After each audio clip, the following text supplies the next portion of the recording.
everybody! Good morning, afternoon, or evening, whichever part of the world you're in. Hello! Sorry, I got distracted. I was watching the clock. I was like, oh, I'll hit live at 4, and then I started reading. And yeah, I looked up and it hit 4, and I was like, oh, I click it! And then I didn't have the ending screen. That didn't happen. You guys didn't see anything. That was definitely the waiting screen. Oh, goodness. Alright, hopefully today I'm not as tired. I did take 2 naps before this. Yesterday I took no naps. Got my butt kicked in night 4. That was not fun. I looked up how to do it though. Oh, hi Evolution! Welcome! I did look up how to do it.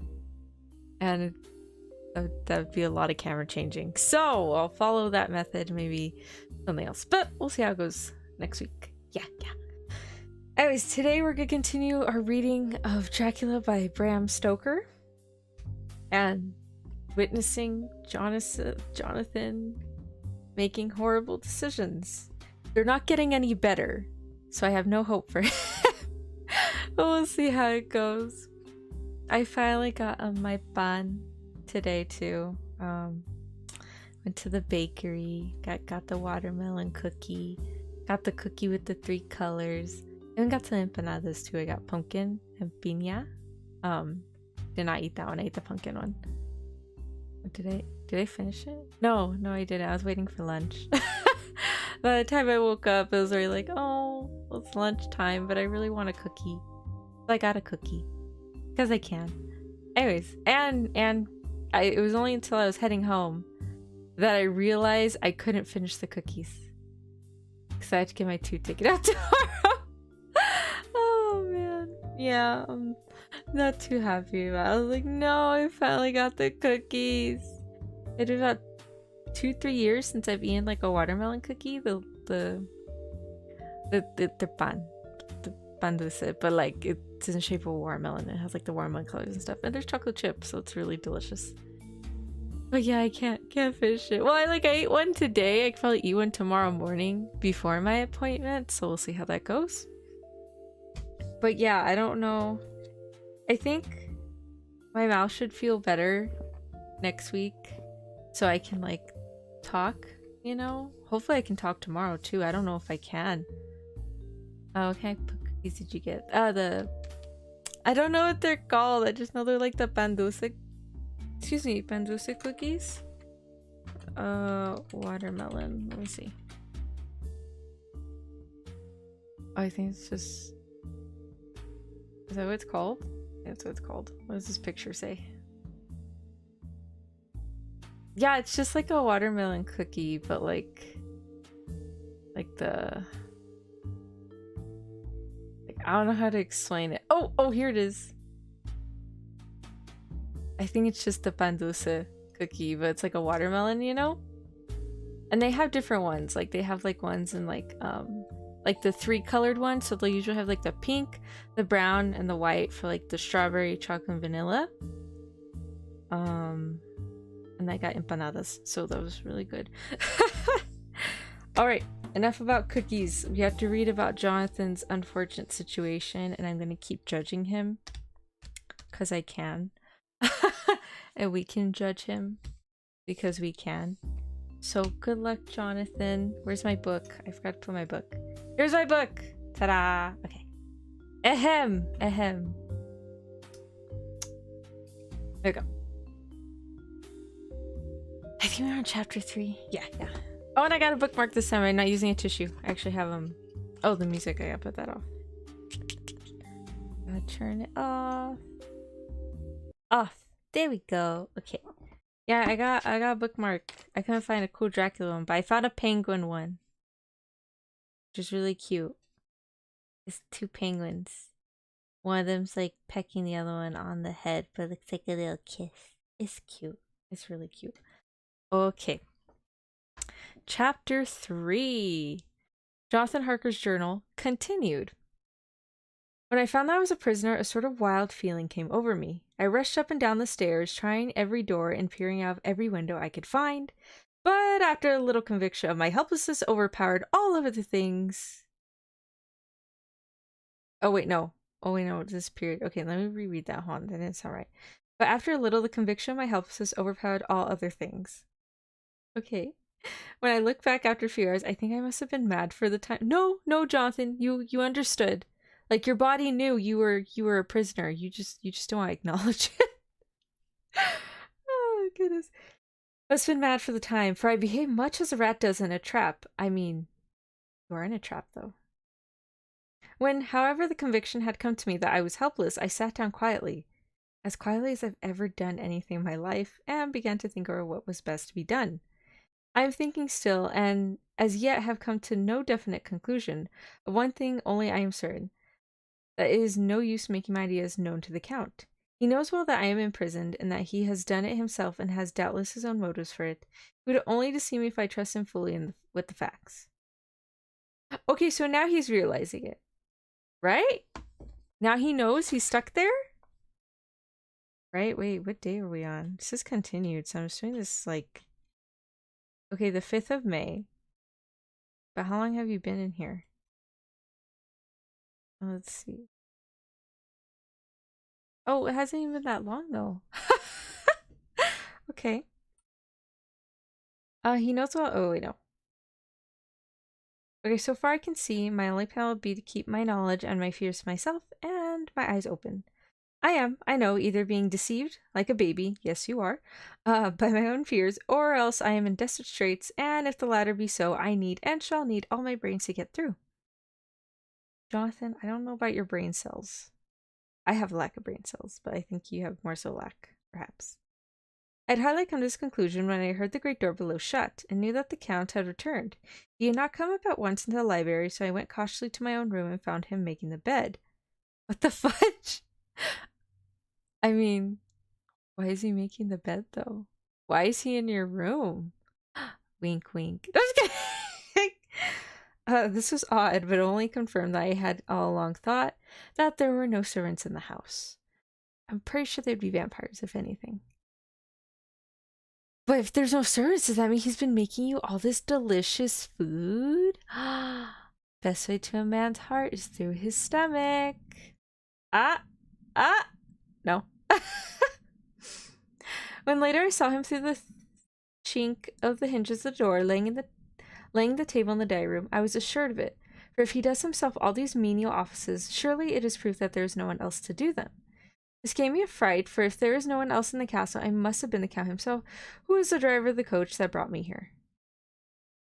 Okay, so I was right. That was Count Dracula. Or is that a different guy? I guess we'll find out later. I thought it was him at first, and then I thought, oh, does he have, like, vampire servants, perhaps? Oh, goodness. This is a terrible thought, for if so, that... what does it mean that he can control the wolves, as he did by only holding up his hand in silence? How is it that all the people at Bristrit's and on the coach had some terrible fear for me? What meant the giving of the crucifix, of the garlic, of the wild horse, of the mountain ash? Bless that good woman who hung the crucifix around my neck! About time! Jesus! It only took you 2 days! He's like, oh, thank the Lord! For it is a comfort and a strength to me whenever I touch it. It is odd that a thing which I had been taught to regard with disfavor and idolatrous should in a time of loneliness and trouble be of help. Actually, my friend brought this up. I was curious why it didn't click to him that so many people praying for his safety meant like he was in danger. But then my friend brought up a good point. She said, well, it's because he's not Catholic. I was like, oh, or Christian, or I don't know, I guess Christian or something. I don't know what religion Jonathan is, but I guess the sentence kind of summarizes it. He's not, he frowned upon this Christian religion, I suppose, or was taught to not trust it. Right?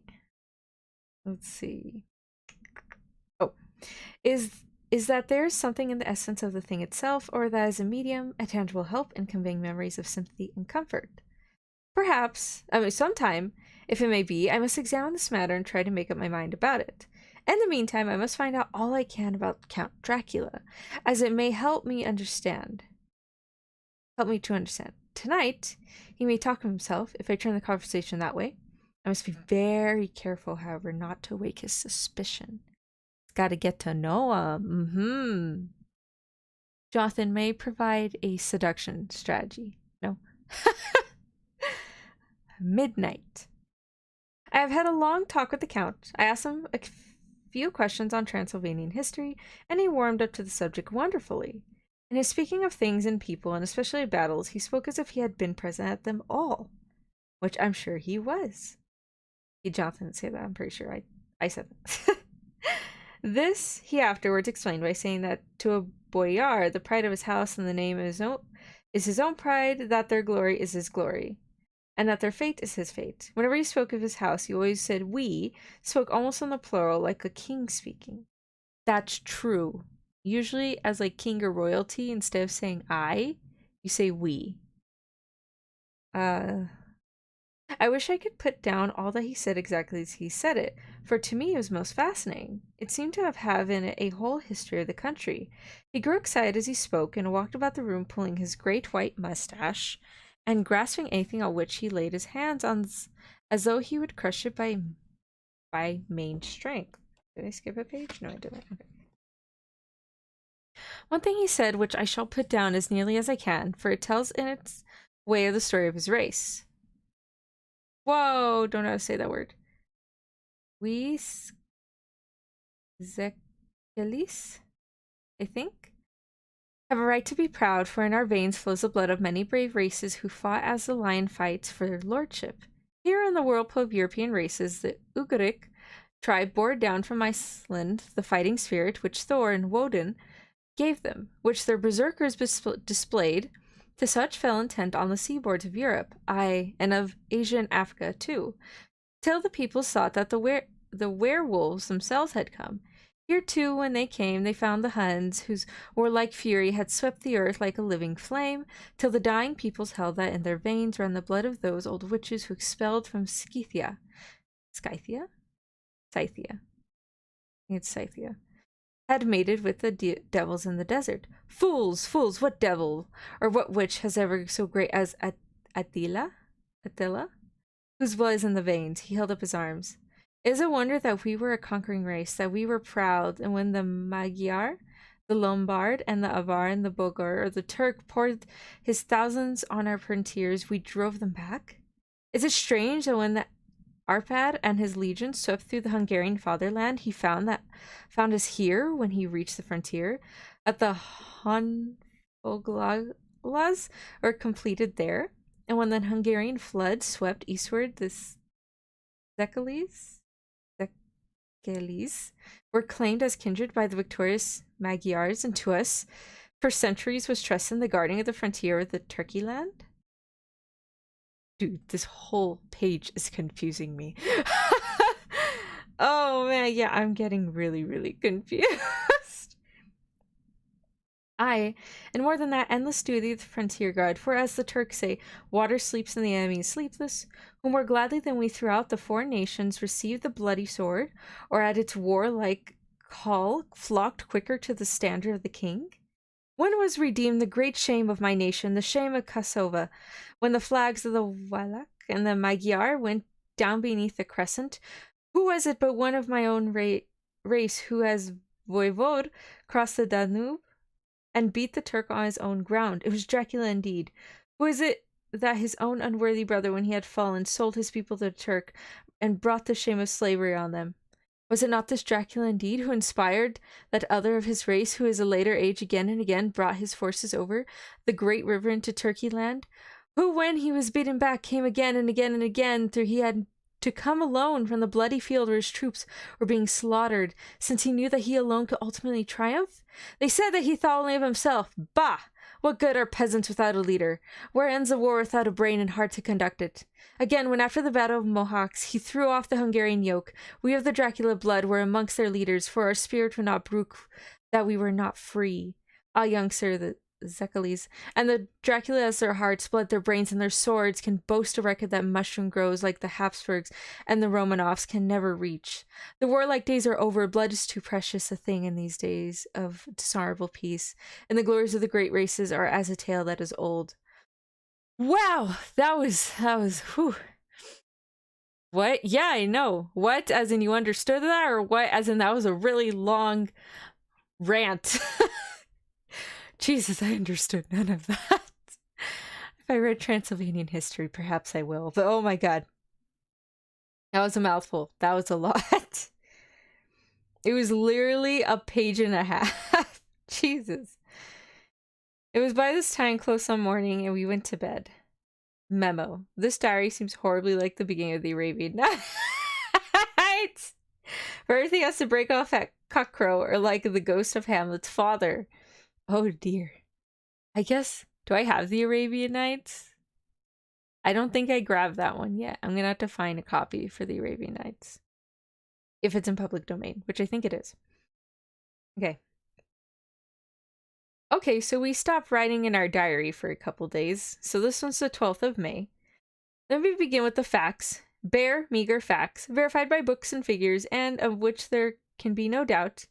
I must not confuse them with experiences which will have to rest on my own observations or my memory of them.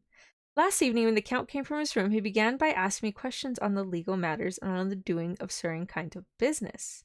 I had spent the day wearily over books, and, simply to keep my mind occupied, went over some of the matters I had been examined in at Lincoln's Inn. There's a certain method in the Count's inquiry, so I shall try to put them down in sequence. The knowledge may somehow or sometime be useful to me.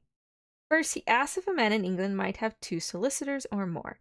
I told him he might have a dozen if he wished, but that it would not be wise to have more than one solicitor engaged in one transaction, as only one could act at a time, and that to change would be certain to militate against his interests.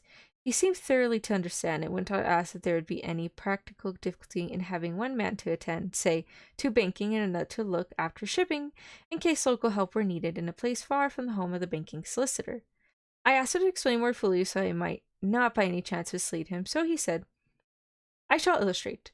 You, your friend and mine, Mr. Peter Hawkins, are another child of your beautiful cathedral, Exeter, which is farther from London, buys for me through your good self my place at London. Good. Now here let me say frankly, lest you should think it strange that I have sought the services of one so far from London instead of someone resident here, that my motive was that no local interest might be served to save my wish only. And as one of the London residents might, perhaps I have some purpose of myself, or friend to serve, I went thus afield to seek my agent, whose labours should be only to my interest.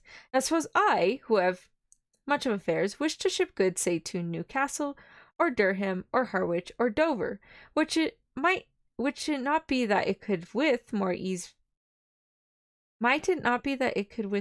be done by consigning to one in these ports?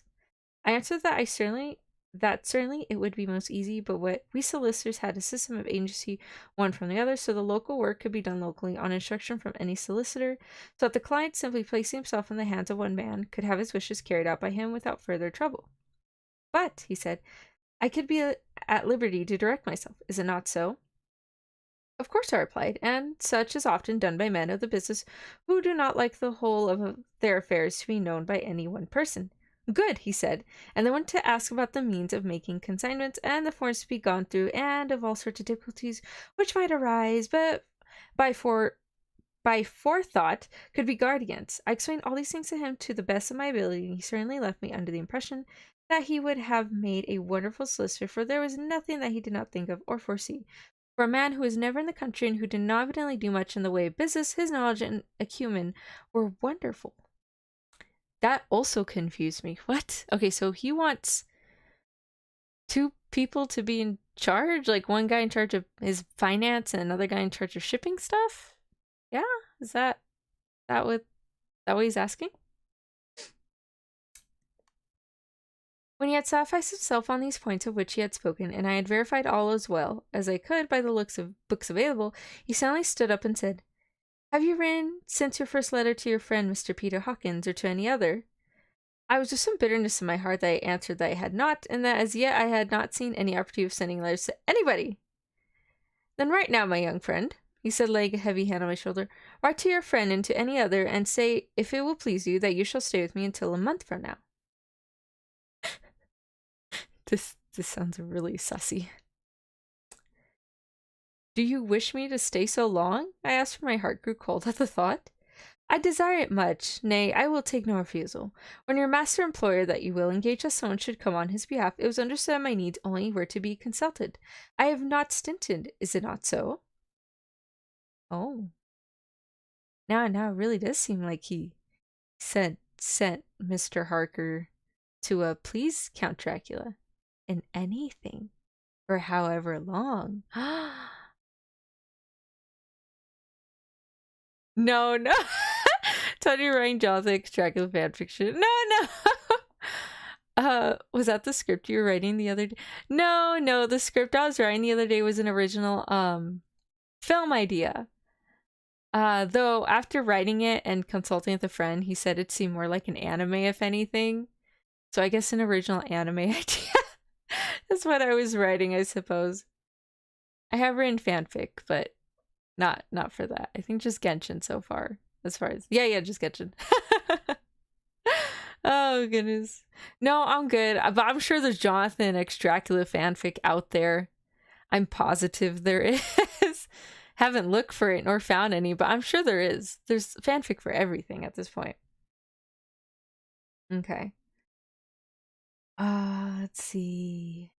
Oh, what could I do but bow acceptance? It was Mr. Hawkins' interest, not mine, and I had to think of him, not myself. And besides, while Kentrack was speaking, there was that in his eyes and his bearing which made me remember that I was a prisoner, and that if I wished it, I could have no choice. Oh, Jonathan, you poor man. The Count saw his victory in my bow and his mastery in the trouble in my face, for he began to at once to use them by his own smooth, resistless way. Jonathan, please stop explaining it like this, because now it's making me think like, ooh, he's so smooth, like he's a smooth talker, like, oh my goodness. I pray you, my good friend, that you will not discourse of things other than business in your letters. It will doubtless please your friends to know that you are well and that you look forward to getting home to them. Is it not so? How are you going to say, how many times are you going to say, is it not so, Drac? Like, I feel like you've said this plenty of times.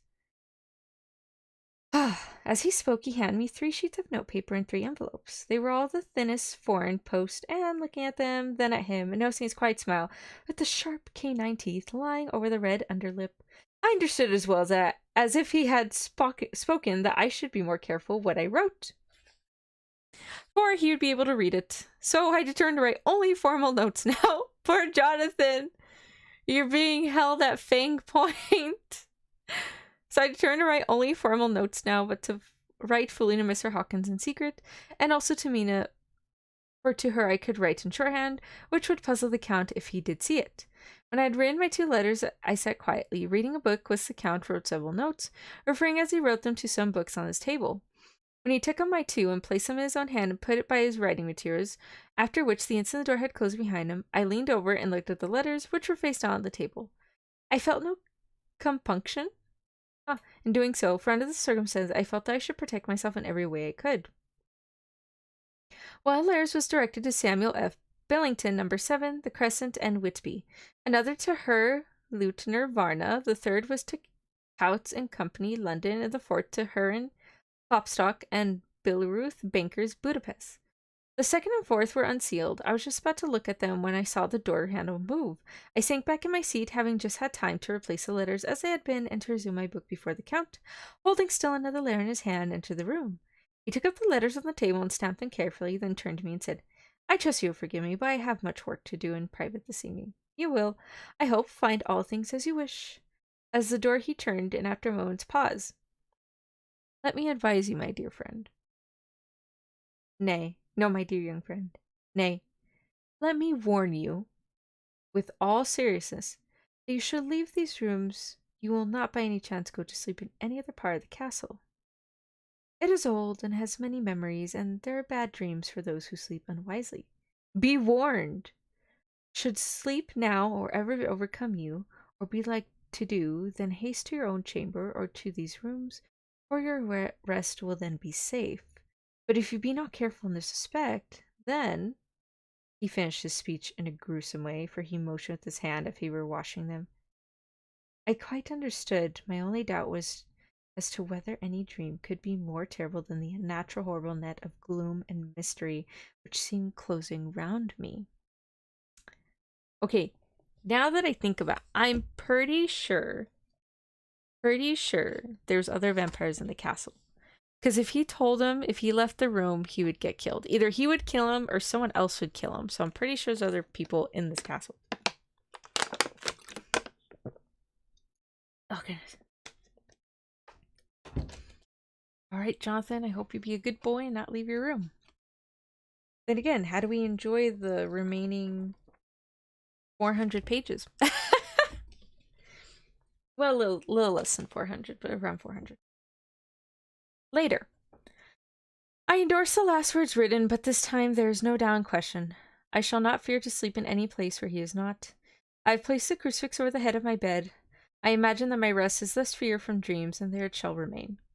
When he had left me, I went to my room. After a little while, not hearing a sound, I came out and went up the stone stairs to where I could look out towards the south. There was some sense of freedom in the vast expanse, inaccessible though it was to me, as compared with the narrow darkness of the courtyard. Looking out on this, I felt that I was indeed in prison, and I seemed to want a breath of fresh air, though if it were of the night. I am beginning to feel this nocturnal existence tell on me. It is destroying my nerve. I stare at my own shadow, and I am full of all sorts of horrible imaginings. God knows that there is a ground for any terrible fear in this accursed place. I looked out over the beautiful expanse, bathed in soft yellow moonlight, till it was almost light as day. In the soft light, the distant hills became melted, and the shadows in the valleys and gorges of velvety blackness. The mere beauty seemed to cheer me. There was a peace and comfort in every breath I drew. As I leaned from the window, my eyes were caught by something moving a story below me, and somewhat to my left, where I imagined from the light of the rooms that the window of the Count's own room would look out. The window at which I stood was tall and deep, stone mullioned, and though weather-worn, was still complete, but it was evidently many a day since the case had been there. I drew back behind the stonework and looked carefully out. What I saw was the Count's head coming out from the window. I did not see the face, but I knew the man by the neck and the movement of his back and arms.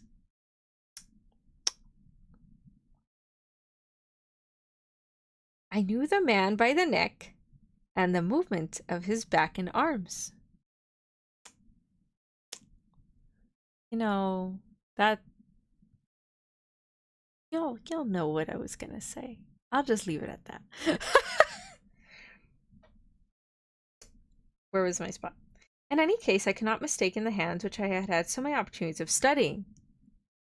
Studying? While his hands pinned your hands down on the bed. Just kidding. I was at first interested and somewhat amused, for it is wonderful how small a matter will interest and amuse a man when he is a prisoner. My very feelings changed to repulsion and terror when I saw the whole man slowly emerge from the window and begin to crawl down the— Oh my god! Jesus! Oh my gosh! Began to crawl down the castle wall over that dreadful abyss, face down, with his cloak spreading out around him like great wings. Oh man. That's funny. He's like spider crawl, and he's like, oh my god! At first I could not believe my eyes. I thought it was some trick of the moonlight, some weird effect of shadow, but I kept looking, and it could be no delusion. I saw the fingers and the toes grasp the corners of the stones, worn clear of the mortar by the stress of years, and by thus using every projection inequality moved downwards with considerable speed, just as a lizard moves along a wall. Oh, that is really gross and disgusting, and he can probably breed grudge in a fight. Here, take this. Oh my gosh! I'm not thirsty. Jonathan's thirsty. Jeez, like, I'm just reading his journal. Ooh, yeah, that's kind of gross. This is... Bet you Dracula can beat grudge in a fight. What manner of man is this? Or what manner of creature is in the semblance of man? I feel the dread of this horrible place overpowering me. I'm in fear, in awful fear, and there is no escape for me. I'm encompassed about this with terrors that I dare not think of. ... 15th of May. Once more, I've seen the Count go out in his lizard fashion. He's a lizard man. Jonathan, what am I? A lizard. Oh, goodness. He moved to, at least he's not sparkling in the moonlight. Oof. Okay. Okay. He moved downwards in a sidelong way, some 100 feet down, and a good deal to the left. He vanished into some hole or window. When his head had disappeared, I leaned out to try and see more, but without avail. The distance was too great to allow proper angle of sight. I knew he had left the castle now, and thought to use the opportunity to explore more than I had dared to do as of yet. I went back to the room and, taking a lamp, tried all the doors. They were all locked, as I had expected, and the locks were comparatively new. Wow, you put in that much effort to keep you there. Good job. But I went down the stone stairs to the hall where I'd entered originally. I found I could pull back the bolts easily enough and unhook the great chains, but the door was locked and the key was gone. The key must be in the Count's room. I was watched should his door be unlocked so that I may get it and escape. I went on to make a thorough examination of the various stairs and passages, and to try the doors that opened from them.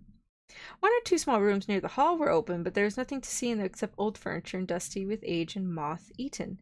At last, however, I found one door at the top of the stairway, which, though it seemed to be locked, gave a little under pressure. I tried it harder and found that it was not really locked, but that the resistance came from the fact that the hinges had fallen somewhat, and the heavy door rested on the floor. Here was an opportunity which I might not have again, so I exerted myself, and with many efforts forced it back so I could enter. I was now in a wing of the castle, further to the right than the rooms I knew, and a story lower down. From the windows I could see the suite of rooms lay along to the south of the castle, the windows of the end room looking out both west and south. On the latter side, as well as to the former, there was a great precipice.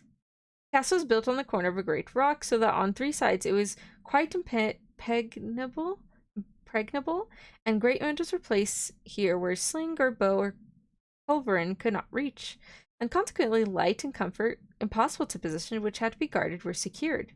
To the west was a great valley, and then rising far away, great jagged mountain fastnesses. Rising peak on peak, the sheer rocks studded with mountain ash and thorn. These roots clung in cracks and crevices and crannies of the stone. It was evidently the portion of the castle occupied by the ladies in bygone days, for the furniture had more air of comfort than I had seen. The windows were curtainless, and the yellow moonlight flooding in through the diamond panes enabled one to see even colors, which it softened the wealth of dust which lay over all and disguised in some measure the ravages of time and the moth. My lamp seemed to be of little effect in the brilliant moonlight, but I was glad to have it with me, for there was a dread loneliness in the place which chilled my heart and made my nerves tremble. Have you seen the movie Bram Stoker? I have not. I've seen no Dracula movies except the Van Helsing one, and I guess like any vampire ones in anime. But I will look into it. Is that the one with Keanu Reeves? Or is that another one? Where was I?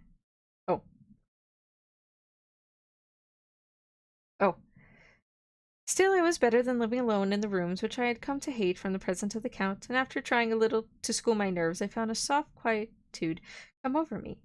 Here I am, sitting at a little oak table where in old times possibly some fair lady sat to pen, with much thought and many blushes, her ill-spelt love letter and writing in my diary in shorthand. All that has happened since I closed it last. It is the 19th century up to date with vengeance, and yet unless my senses deceive me, the old centuries had and have powers of their own which mere modernity cannot kill. That's so cute. Oh yeah, it is Keanu. I've seen clips of it, but I haven't actually watched it. Oh, Jonathan's all excited. He's like, I found this cute little room and I'm going to write in my diary. Good job, Jonathan. Later the morning of the 16th of May. Okay. God preserve my sanity, for to this I am reduced. Safety and the assurance of safety are things of the past. Whilst I live on here, there is but one thing to hope for, that I may not go mad, if indeed I be not mad already. If I be sane, then surely is Manning to think that all of the foul things that lurk in this hateful place, the Count is the least dreadful to me, that to him alone I can look for safety. Even though this be only wish I can serve his purpose. I'm going to reread that. The Count is the least dreadful to me, that to him alone I can look for safety. Yeah, just wanna make that known. Great God, merciful God, let me be calm, for out of the way lies madness indeed. I begin to get new light on certain things which have puzzled me. Up to now, I never quite knew that Shakespeare meant when he made Hamlet say, "My tablets, quick, my tablets, 'tis meet that I put it down," etc. For now, feeling as though my own brain were unhinged, or as if the shock had come which must end in its undoing, I turn to my diary for repose. The habit of entering accurately must help to soothe me. The Count's mysterious warning frightened me at the time. It frightens me more now when I think of it, for in the future he has a fearful hold upon me. I shall fear to doubt what he must say. When I had written my diary and had fortunately placed the book and pen in my pocket, I felt sleepy. The Count's warning came into my mind, but I took pleasure in disobeying it. The sense of sleep was upon me with its obstinacy, which sleep brings an outrider. The soft moonlight soothed, and the wide expanse without gave a sense of freedom which refreshed me. I determined not to return tonight to the gloom-haunted rooms, but to sleep here, where of old ladies had sat and sung and lived sweet lives, whilst their gentle breasts were sad, for their menfolk away in the midst of remorseless wars. I drew a great couch out of its place near the corner, so that as I lay, I could look at the lovely view to east and south, unthinking of and uncaring of the dusk, compose myself for sleep. Good night, Jonathan. I suppose I must have fallen asleep. I hope so, but I fear for all that followed was startlingly real. So real that now, sitting here in the broad, full sunlight of the morning, I cannot in the least believe that it was all sleep. Jonathan, what did you find, good sir? Okay. See what Jonathan found. Wait. Need a water break.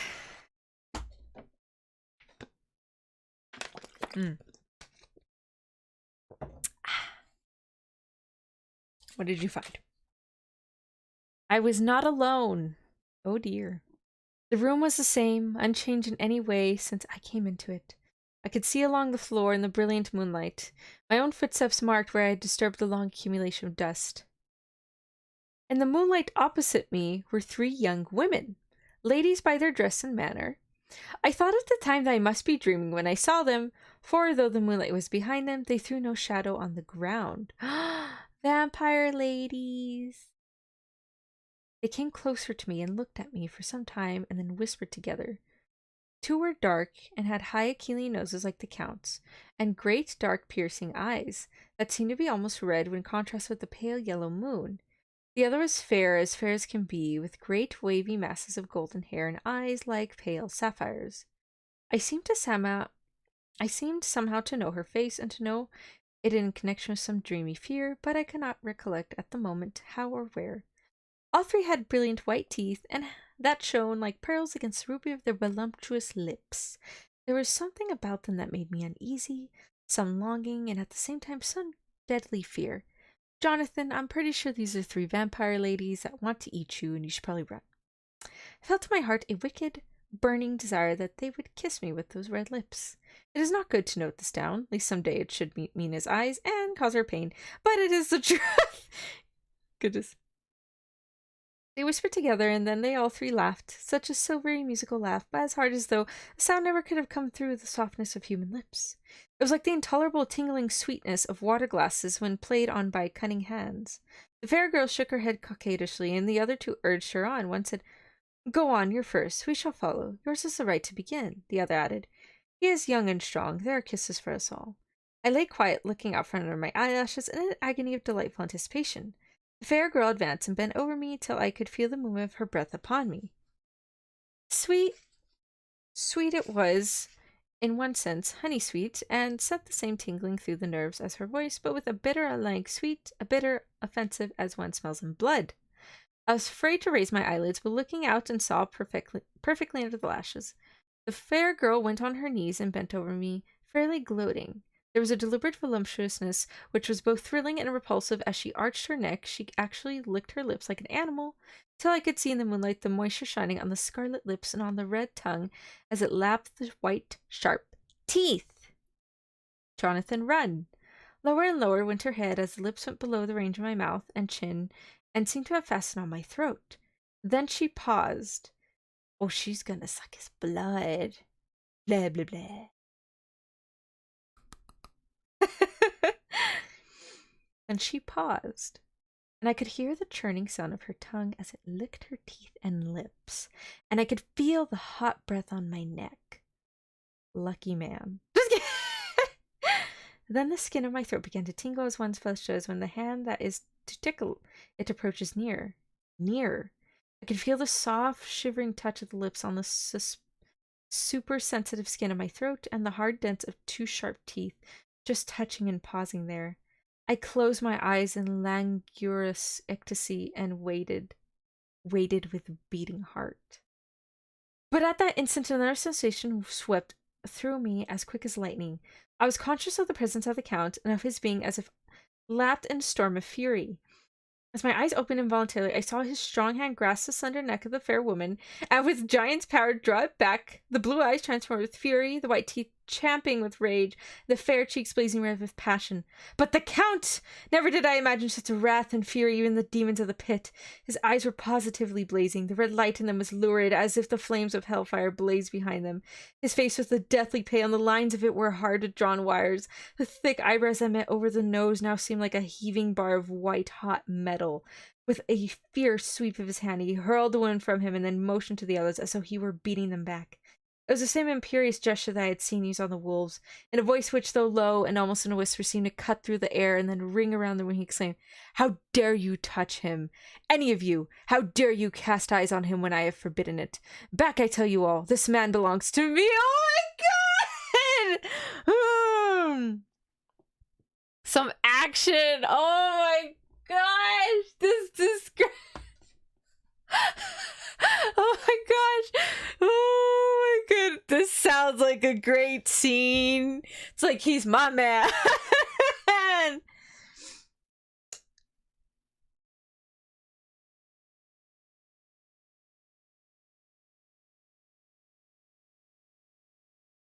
Wait!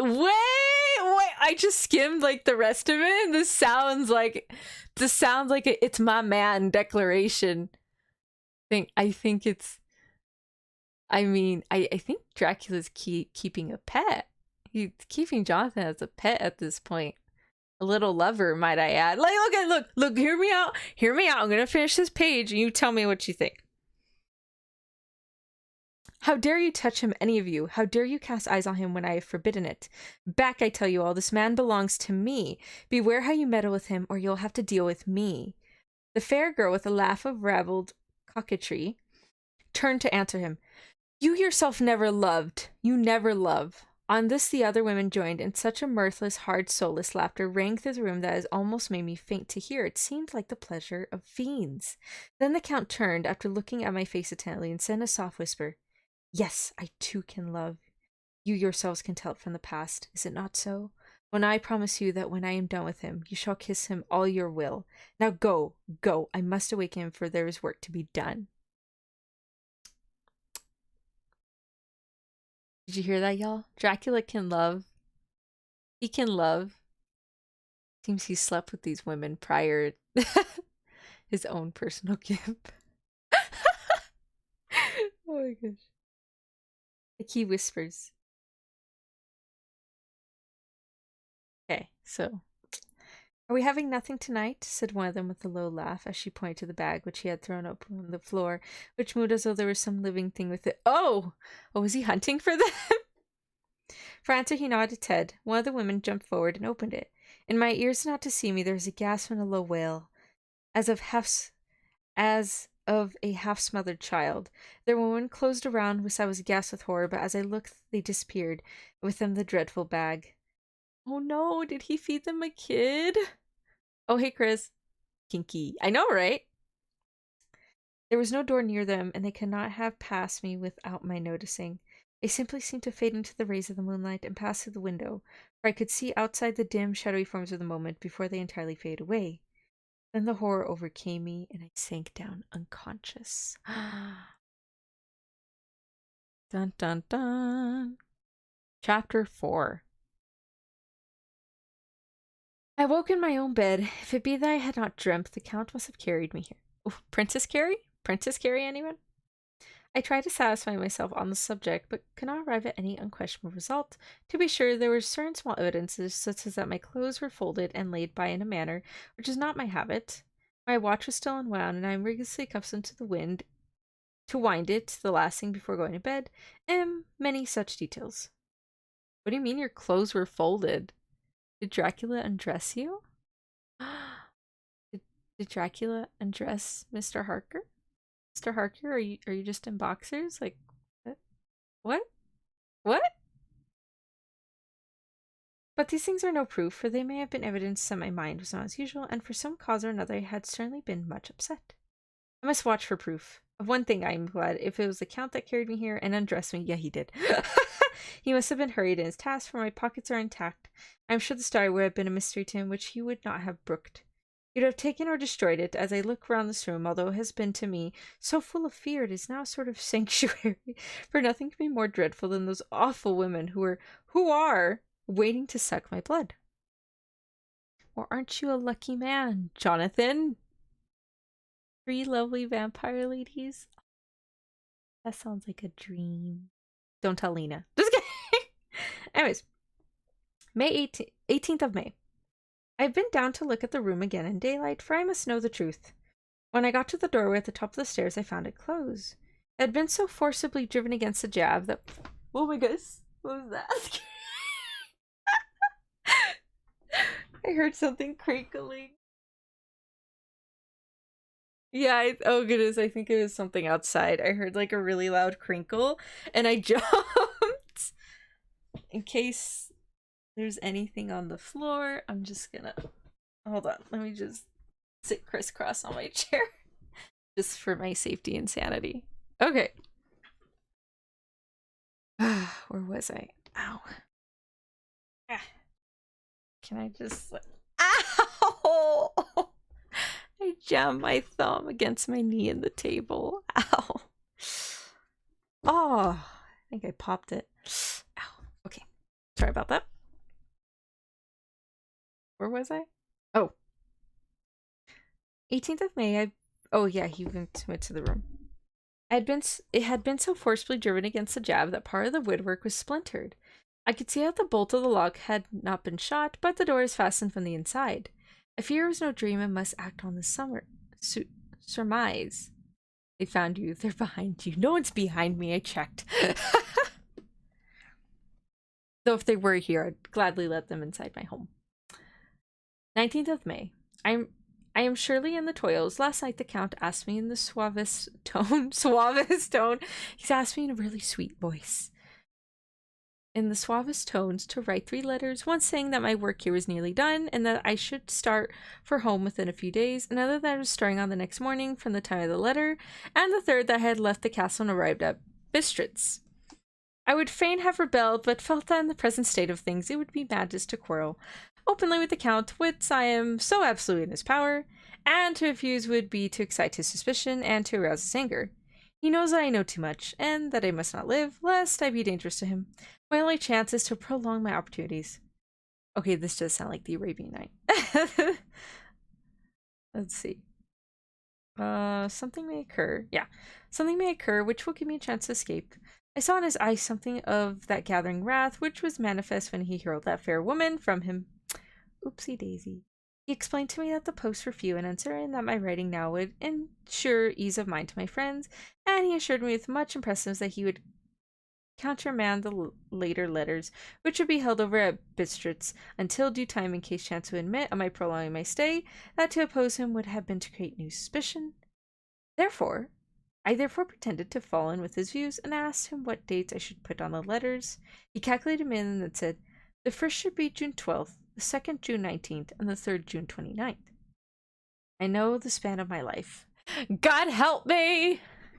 Sorry, Jonathan. Okay. Oh wow, okay, so we've hit the point of yeah. Because I know there's a daily Dracula going around. So whoa. I'm trying to move my chair up. There we go. Whoa, I got really close. There's daily Dracula. So in case anyone is watching and would like to know the rest of Dracula, we're now hitting the 28th of May. So if you are doing the daily Dracula, I suppose you stop for today. If you want to see what happens, feel free. All right. 28th of May. There's a chance of escape, or at any rate of being able to send word home. A band of Gani have come to the castle and are encamped in the courtyard. These Zagani are gypsies, and I have notes of them in my book. They are peculiar to this part of the world, though allied to the ordinary gypsies all the world over. There are thousands of them in Hungary and Transylvania who are almost outside all law. They attach themselves as a rule to some great noble or boyar and call themselves by his name. They are fearless and without religion, save superstition, and they talk only their own varieties of Romany tongue. I shall write some letters home and shall try to get them to have them posted. I've already spoken to them through my window to begin an acquaintanceship. They took their hats off and made obeisance and many signs, which however I could not understand any more than I could their spoken language. I've written the letters. Mina's in shorthand, and I simply asked Mr. Hawkins to communicate with her. To her I have explained my situation without the horrors which I am only summarize. It would shock and frighten her to death were I to expose my heart to her. Should the letters not carry, then the Count shall not yet know my secret or the extent of my knowledge. I've given the letters. I threw them through the bars of my window with a gold piece and made what signs I could to have them posted. The man who took them pressed them to his heart and bowed, then put them in his cap. I could do no more. I stole back to the study and began to read. As the Count did not come in, I have written here. I feel like that guy's gonna be next to get chomped on, and then his letter won't work. Oh dear, that'd be really unfortunate.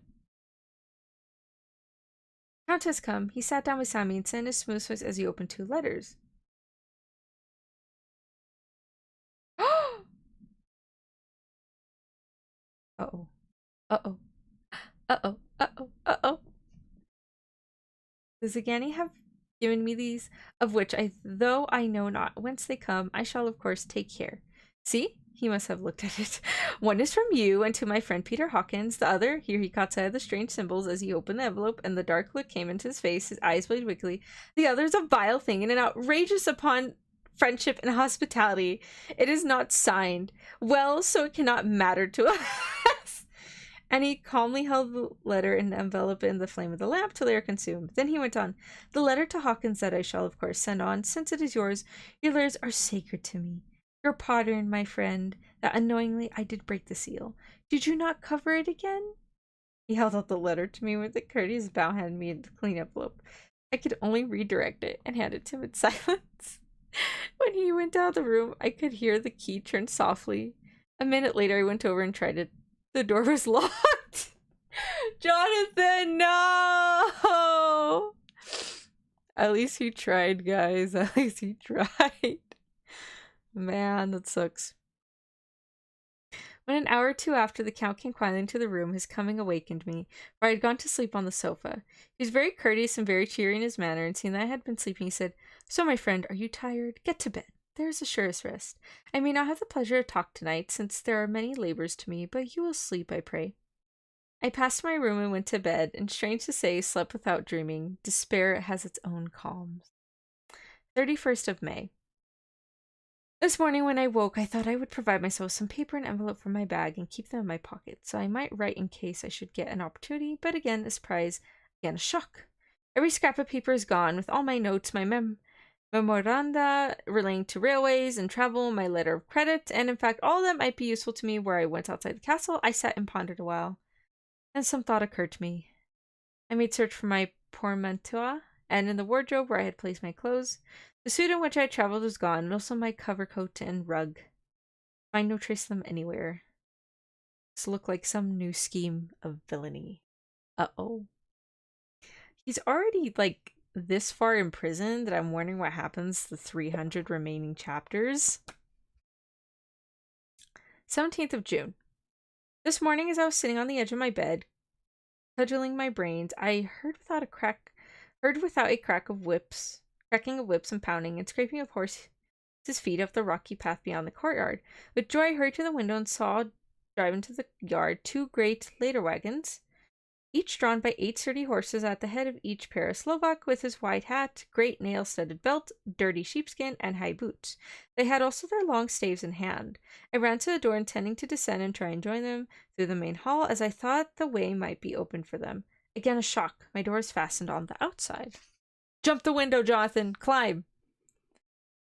Then I ran to the window and cried to them. They looked up at me stupidly and pointed, but just then to the hetman of the snag came out. Seeing them pointing my nose said something at which they laughed. Henceforth, no effort of mine, no piteous cry or agonized entreaty would make them even look at me. They resolutely turned away. The leader wagons contained great square boxes with handles of thick rope. These were evidently emptied by the ease with the Slovaks handled them, and by their resonance as they were roughly moved. When they were all unloaded and packed in a great heap in one corner of the yard, the Slovaks were given some money by the Sagani, and spitting on it for luck, lazily went each to his horse's head. Shortly afterwards, I heard the cracking of their whips die away in the distance. Man, I wonder what Dracula told him. Also, let me figure out how to say these guys, because it seems like they're very, whatchamacallit? Evident in the Sagani. Oops, spell that. Pronunciation.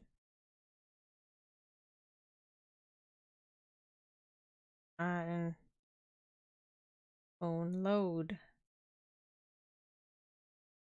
Okay. Wait, okay. Say that again. What was it? Siskani. Siskani? Siskani. Okay. Siskani. I hope I'm saying that right. Okay. 24th of June, before morning. Last night the Count left me early and locked himself into his own room. As soon as I dared, I ran up the winding stair and looked out the window which opened south. I thought I would watch for the Count, for there is something going on. The Sagani are quartered somewhere in the castle and are doing work of some kind. I know it for now, and when I hear a faraway muffled sound of mattock and spade, whatever it is, it must be to the end of some ruthless villainy. I had been at the window somewhat less than half an hour when I saw something come out of the Count's window. I drew back and watched carefully and saw the whole man emerge. It was a new shock to me to find he had on the suit of clothes which I had worn while traveling here, and slung over his shoulder the terrible bag which I had seen the women take away. There could be no doubt as to his quest, and in my garb, too. This then, as his new scheme of evil, that he will allow others to see me as they think, so that he may both leave evidence that I have been seen in the towns or village, posting my own letters, and that any wickedness which he may do shall by the local people be attributed to me. He's gonna frame Jonathan. Man, that sucks. It makes me rage to think that this can go on, and wish I am shut here and a veritable prisoner, but without the protection of the law, which is even a criminal's right and consolation. I thought I would watch for the Count's return for a long time, sat doggedly at the window. When I began to notice that there were some quaint little specks floating in the rays of moonlight, they were like the teeniest grains of dust, and they whirled around the gathered in clusters in a nebulous sort of way. I watched them with a sense of soothing, and a sort of calm stole over me. I leaned back in the embrasure in the more comfortable position so I could enjoy more fully the aerial gamboling. Something made me start up, a low, piteous growl of a dog somewhere far below the valley which is hidden from my sight. Louder it seemed to ring in my ears, and the floating motes of dust to take new shapes with the sound as they danced in the moonlight. I found myself struggling to awaken to some call of my instincts. Nay, my very soul was struggling, and my half-remembered sensibilities were striving to answer the call. I was becoming hypnotized. Quicker and quicker danced the dust, and the moonbeams seemed to quiver as they went by me into the mass of gloom behind. More and more they gathered till they seemed to take dim phantom shapes, and then I started, broad awake and in full possession of my senses, and ran screaming from the place. The phantom shapes which were becoming gradually materialized in the moonbeams were those of the 3 ghostly women to whom I was doomed. I fled and felt somewhat safer in my room, where there was no moonlight, where the lamp was burning brightly. Damsel showed up. He's like, oh, hell nah, and he just left. He went back to his room. Coward!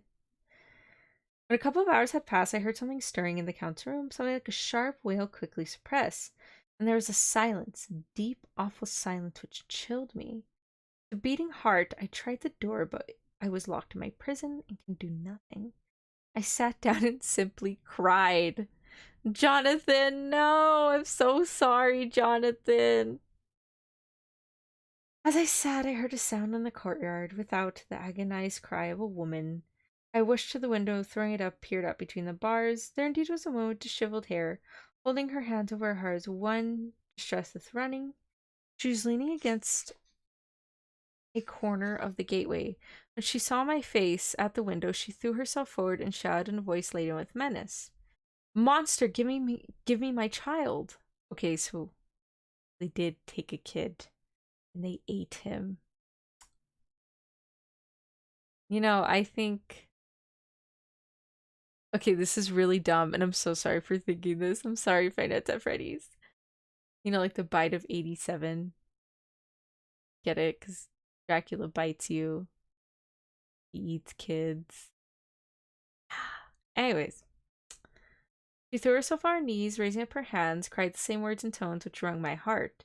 Then she tore her hair and beat her breasts, and abandoned herself to all the violence of extravagant emotion. Finally, she threw herself forward, and though I could not see her, I could hear the beating of her naked hands against the door.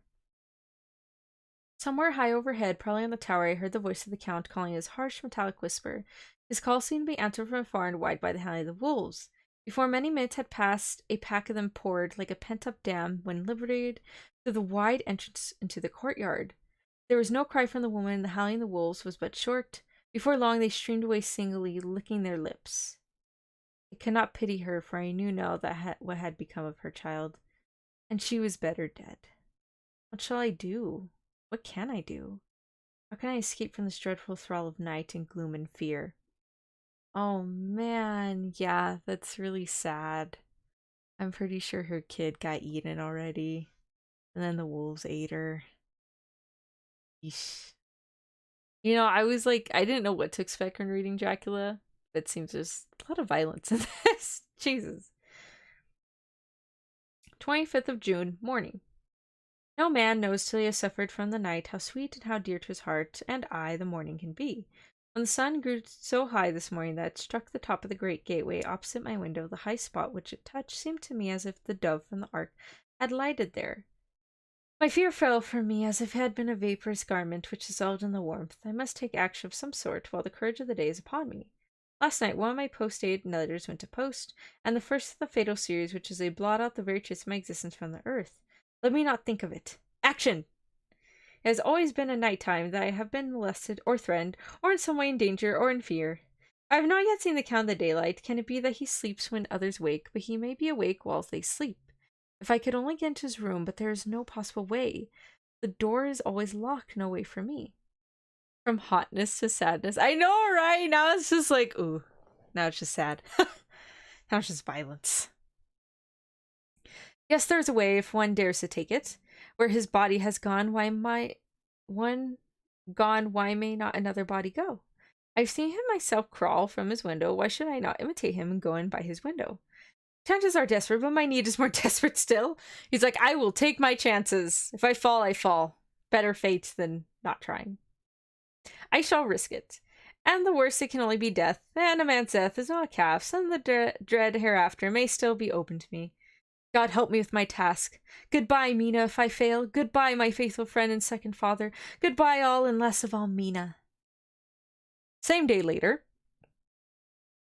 I have made the effort, and God helping me, have come safely back to this room. I must put down every detail in order. I went with my courage was fresh straight to the window on the south side. Now once got outside on the narrow ledge of stone which runs around the building on this side. The stones were big and roughly cut, and the mortar had to process of time been washed away between them. I took off my boots and ventured on the desperate way. I looked down once, so as to make sure that a sudden glimpse of the awful death would not overcome me, but after that kept my eyes away from it. I know pretty well the direction and distance of the Count's window, and made for it as well as I could, having regard to the opportunities available. I did not feel dizzy. I suppose I was too excited, and the time seemed ridiculously short till I found myself standing on the windowsill and trying to raise up the sash. I was filled with agitation. However, when I bent down, slid feet foremost and through the window, then I looked around for the Count, but with surprise and gladness made a discovery. The room was empty! It was barely furnished with odd things which seemed to have never been used. The furniture was only the same style as in the south rooms and was covered with dust. I looked for the key, but it was on the lock, and I could not find it anywhere. The only thing I found was a great heap of gold in one corner, gold of all kinds, Roman and British and Austrian and Hungarian and Greek and Turkish money, covered with a film of dust, as though it had lain long in the ground. None of it that I noticed was less than 300 years old. There were also chains and ornaments, some jewelry, but all of them old and stained. Geez, not even taking care of your valuables? What? I take care of my books very well. This guy can't even take care of money. Or jewelry, for that matter. At one corner of the room was a heavy door. I tried it first since I could not find the key of the room, or the key of the outer door, which was the main object of my search. I must make further examination, or all my efforts would be in vain. It was open and led through a stone passage to a circular stairway which went steeply down. I descended, minding carefully where I went, for the stairs were dark, being only lit by loopholes in the heavy masonry. At the bottom was a dark tunnel-like passage through which came a deathly sickly odor, the odor of old earth newly churned. As I went through the passage, the smell grew closer and heavier. At last I pulled open a heavy door which stood ajar and found myself in an old ruined chapel which had evidently been used as a graveyard. This reminds me of the graveyard in Angels of Death. The roof was broken, and in two places were steps leading to vaults, but the ground had recently been dug over and the earth placed in great wooden boxes, manifestly those which had been brought by the Slovaks. There was nobody about, and I made a search for any further outlet, but there was none. Then I went over every inch of the ground so as not to lose a chance. I went down even the vaults, where the dim light struggled, although to do so was dread to my very soul. Into two of these I went, but saw nothing except fragments of old coffins and piles of dust. In the third, however, I made a discovery. And I'm gonna get a water break. Haha, I stopped there, didn't I?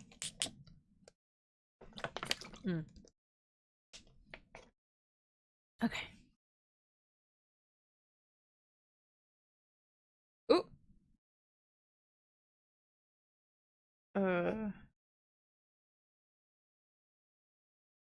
Where was I? Oh, okay. There in one of the great boxes, of which there were 50 in all, or pile of newly dug earth, lay by the count. He was either dead or asleep. I cannot say which, for the eyes were open and stony, but without the glassiness of death, and the cheeks had warmth of life through all their pallor. The lips were as red as ever. Okay, so he was there. Okay, so wait, where? There's 50 in all. Oh, okay, he's in one of the coffins. Now it's getting spooky. Yes, it is. Getting spooky. Ooh, spooky, spooky. Let's see. But there's no sign of movement, no pulse, no breath, no beating of the heart. I bent over him, tried to find any sign of life, but in vain. He could not have lain there long, for the earthy smoke could have passed away in a few hours. By the side of the box was its cover, pierced with holes here and there. I thought he might have the keys on him, but when I went to search, I saw the dead eyes, and in them, dead though they were, such a look of hate. Though unconscious of me or my presence, the eye fled from the place. Jonathan! He's like, oh shit, hell nah. Jonathan left. He was like, I am not dealing with this right now. That's scary. And he just ran. I went to, okay. That I fled from the place, and leaving the count room by the window, crawled again up the castle wall, regained my own chamber. I threw myself panting upon the bed and tried to think. I like how detailed this was, and then within like 2 sentences, he's already back in his room. He's like, oh, that was scary. Good luck, Jonathan. 29th of June. Today is the date of my last letter, and the Count has taken steps to prove that it was genuine. For again I saw him leave the castle by the same window, and in my clothes. As he went down the wall, lizard fashion, I wish I had a gun or some lethal weapon that I might destroy him, but I fear that no weapon wrought alone by man's hand would have any effect on him. I dare not wait to see him return, for I feared to see those weird sisters. I came back to the library and read there till I fell asleep. I was awakened by the Count, who looked at me as grimly as a man can look as he said, "Tomorrow, my friend, we must part. You return to your beautiful England, I to some work which have such an end that we may never meet. Your letter home has been dispatched. Tomorrow I shall not be here, but all shall be ready for your journey. In the morning come to the Sigani, who have some labors of their own, and also come from Slovaks. When they leave gone, my carriage shall come for you, and shall bear you to the Borgo Pass to meet the diligence from the Bukovina to Bistritz. But I am in hopes that I shall see more of you at Castle Dracula. I suspected him and determined to test his sincerity. Sincerity!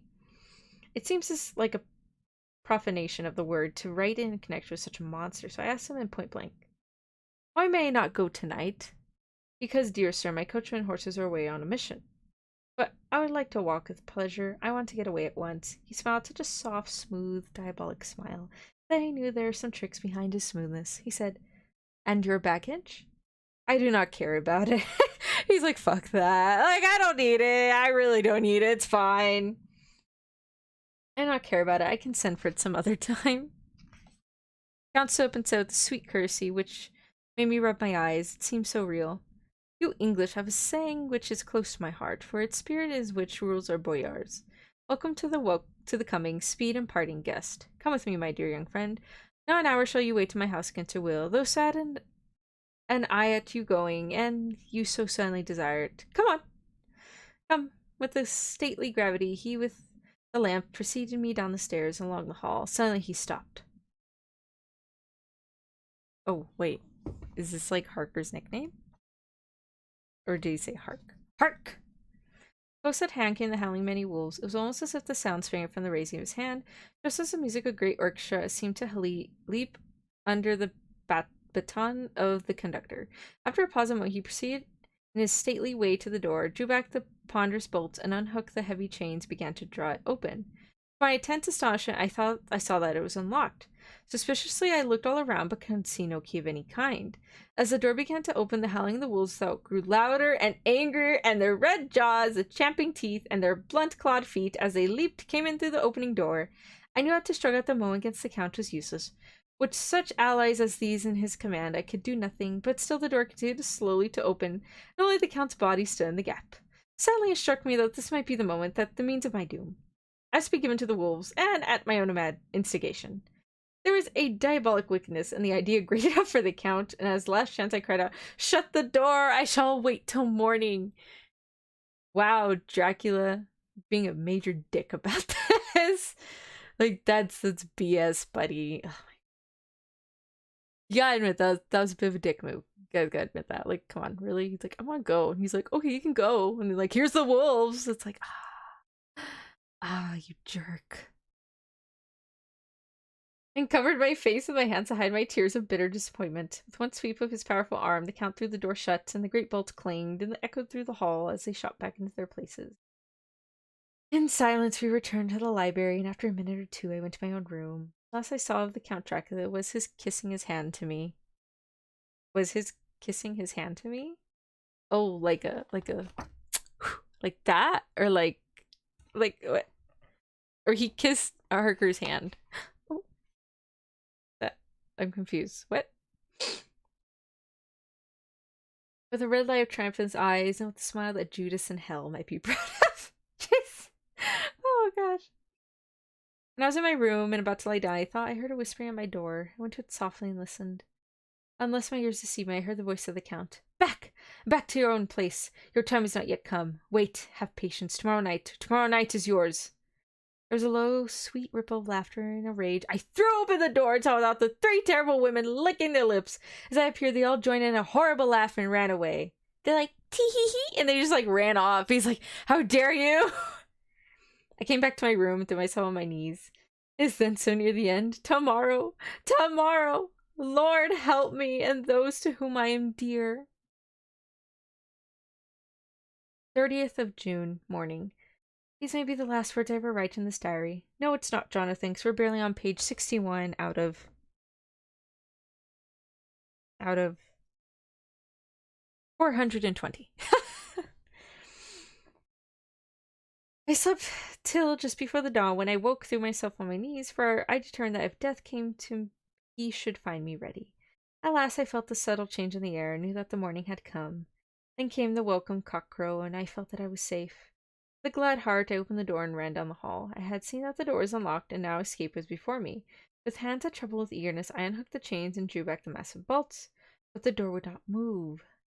Despair seized me. I pulled and pulled at the door and shook it till, massive as it was, it rattled in its casement. I could see the bolt shot had been locked after I left the count. He's like, crap. And a wild desire took me to obtain the key at any risk, and I determined then and there to scale the wall again and gain the count's room. He might kill me, but the death now seemed the happier choice of evils. Oh, jeez, Jonathan. He's like, if I'm gonna die, I'm just gonna die trying, at least. Without a pause, I rushed up the east window and scrambled down the wall as before into the count's room. It was empty, but that was what I expected. I could not see a key anywhere, but the heap of gold remained. I went through the door in the corner and down the winding stair, along the dark passageway to the old chapel. I knew now well enough where to find the monster I sought. The great box was in the same place, close against the wall, but the lid was laid on it, not fastened down, with the nails ready in their place to be hammered home. I knew I must search the body for the key, so I raised the lid and laid it back against the wall, and then I saw something which filled my very soul with horror.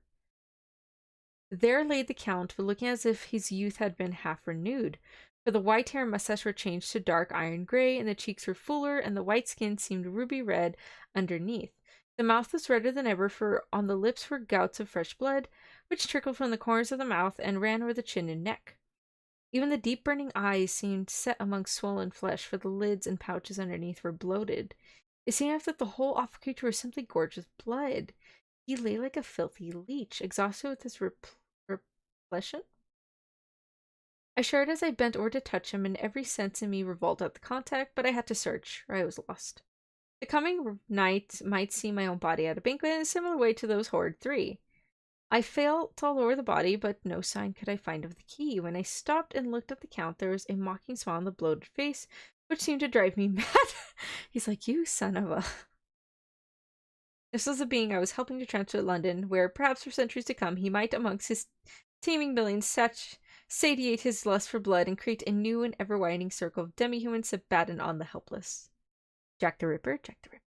The very thought drove me mad. A terrible desire came upon me to rid the world of such a monster. There was no lethal weapon at hand, but I seized a shovel which the workman had been using to fill the cases, and lifting it high, struck with the edge downward at the hateful face. But as I did so, the head turned, and the eyes fell upon me with all their blaze of basilisk horror. The sight seemed to paralyze me, and the shovel turned in my hand and glanced from the face, merely making a deep gash above the forehead.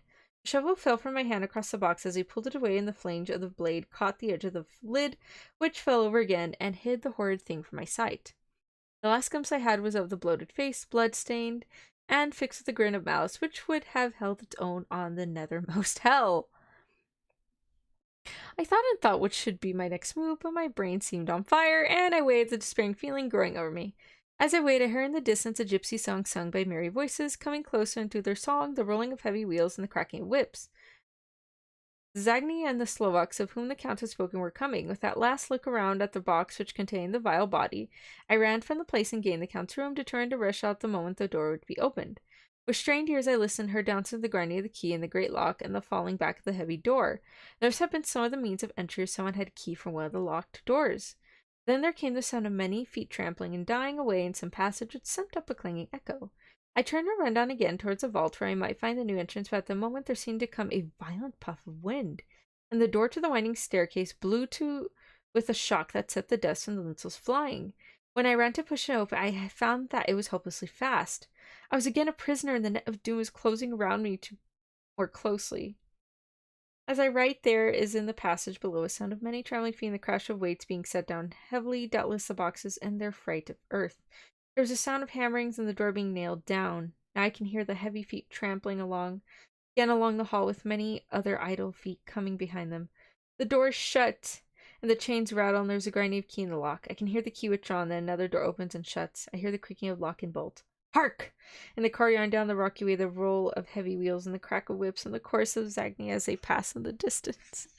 Damn it, Jonathan! Jonathan did not make it, unfortunately. I'm alone in the castle with those awful women. Fa! Mina is a woman, and there is a knot in common. They are devil of the pit. I shall not remain alone with them. I shall try to scale the castle wall further than I have yet attempted. I'll take some of the gold with me, lest I want it later. I may find a way for this dreadful place. And then away for home. Away to the quickest and nearest train. Away from this cursed spot, from this cursed land, where the devil and his children will walk with earthly feet. At least God's mercy is better than that of these monsters, and the precipice is steep and high. At its foot, man may sleep as a man. Goodbye all. Mina! Chapter 5. Yay. Water break.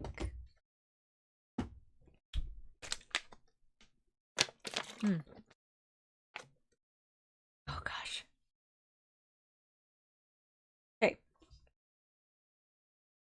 Letter from Miss Mina Murray to Lucy Westenra. 9th of May. My dearest Lucy, forgive my long delay in writing, but I have been simply overwhelmed with work. The life of an assistant schoolmistress is sometimes trying. I am longing to be with you and by the sea where we can walk together freely and build our castle in the air.